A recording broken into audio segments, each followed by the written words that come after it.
টি-20তে বল হাতে দ্বিতীয় ম্যাচে উজ্জ্বল মুস্তাফিজুর রহমান। তার কাটার জাদুতে মুগ্ধ ভক্তরা।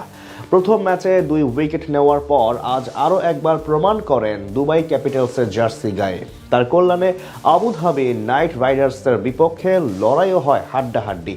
দুই দলের সেই লড়াই এবং মুস্তাফিজের পারফরম্যান্স নিয়ে বাকিটা জানবো রিপোর্টে। টি-20তে নিজের প্রথম ম্যাচে জোড়া উইকেট নেওয়া মুস্তাফিজুর রহমান আজ স্বাভাবিকভাবে ছিলেন দুবাই ক্যাপিটালসের একাদশে। তাকে ঘিরেই পরিকল্পনা সাজায় ফ্র্যাঞ্চাইজিটি। এদিন আবুধাবি নাইট রাইডার্সের বিপক্ষে টস হেরে আগে ব্যাট করতে নামে তার দল। ওপেনিংয়ে নেমে শুরুতে সুবিধা করতে পারেনি দুই উদ্বোধনী ব্যাটার টবি আলবার্ট এবং সিদ্দিকুল্লাহ আতাল। দ্বিতীয় ওভারে অজয় কুমারের ফুলার লেন্থের ডেলিভারি পিয়ুষ চাওলার হাতে ক্যাচ দিয়ে বিদায় নেন 8 রান করা আলবার্ট। সমান রান করে জেসন হোল্ডারের শিকার হন আফগান তরুণ সিদ্দিকুল্লাহ আতাল। উদ্বোধনী জুটি হারানোর পর প্রাথমিক ধাক্কা সামাল দেওয়ার চেষ্টা করেন শায়ান জাহাঙ্গীর এবং জর্ডান কক্স, কিন্তু বেশিক্ষণ একসাথে ব্যাট করতে পারেনি এই দুইজন। পিয়ুষ চাওলার বলে আউট হয়ে সাজঘরে ফিরেন 14 রান করা জাহাঙ্গীর। সেখান থেকে দলের হাল ধরেন রববেন পাওয়েল এবং জর্ডান কক্স। দুজন মিলে ধীরে ধীরে বাড়াতে থাকেন রানের গতি। প্রথম 10 ওভারে দুবাই ক্যাপিটালসের স্কোরবোর্ডে জমা পড়ে 3 উইকেটের বিনিময়ে 72 রান। এরপর একসাথে হাত খুলে খেলতে থাকেন তারা। 15তম ওভারে 31 বলে নিজের ক্যারিয়ারের 19তম টি-20 অর্ধশতক পূরণ করেন জর্ডান কক্স। একই ওভারে হাফ সেঞ্চুরির দেখা পান রববেন পাওয়েলও। শেষ পর্যন্ত তাদের পার্টনারশিপ থামে 36 বলে 52 রান করে জর্ডান কক্স আউট হলে।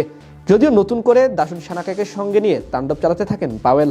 প্রতিপক্ষ বোলারদের কোনো প্রকার সুযোগ না দিয়ে একের পর এক বাউন্ডারি হাঁকাতে থাকেন তিনি।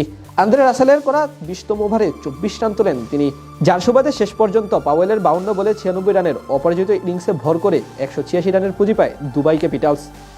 জবাব দিতে নেমে ইনিংসের দ্বিতীয় বলেই ডেভিড উইলির শর্ট লেন্থের ডেলিভারিতে বোল্ড হয়ে সাজঘরে ফিরেন আবুধাবির ওপেনার অ্যালেক্স হেলস।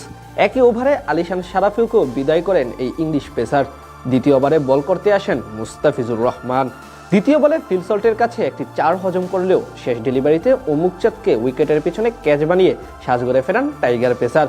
মাত্র 10 রানে 3 উইকেট হারিয়ে কিছুটা ব্যাকফুটে চলে যায় নাইট রাইডার্স। সেখান থেকে প্রাথমিক ধাক্কা সামাল দেন ফিল সল্ট। চতুর্থ ওভারে ফিজ আবারও বল করতে আসলে তার প্রথম বলে ছক্কা হাঁকান তিনি। এরপর দ্বিতীয় বলে বাউন্ডারি মেরে চোখ রাঙানি দেন কাটার মাস্টারকে, যেই চ্যালেঞ্জ সাদরে গ্রহণ করেন মুস্তাফিজ। এরপর চতুর্থ বলে তাকে ক্যাচে পরিণত করে আউট করে জবাব দেন টাইগার পেসার। সল্টের কাছ থেকে আসে 27 রান। প্রথম 2 ওভারে 16 রান দিয়ে 2 উইকেট তুলে নেন মুস্তাফিজ। নবম ওভারে 16 রান করা লিভিংস্টনকে আউট করেন মোহাম্মদ নাবি। শেষ 10 ওভারে আবুধাবির দরকার ছিল 114 রান।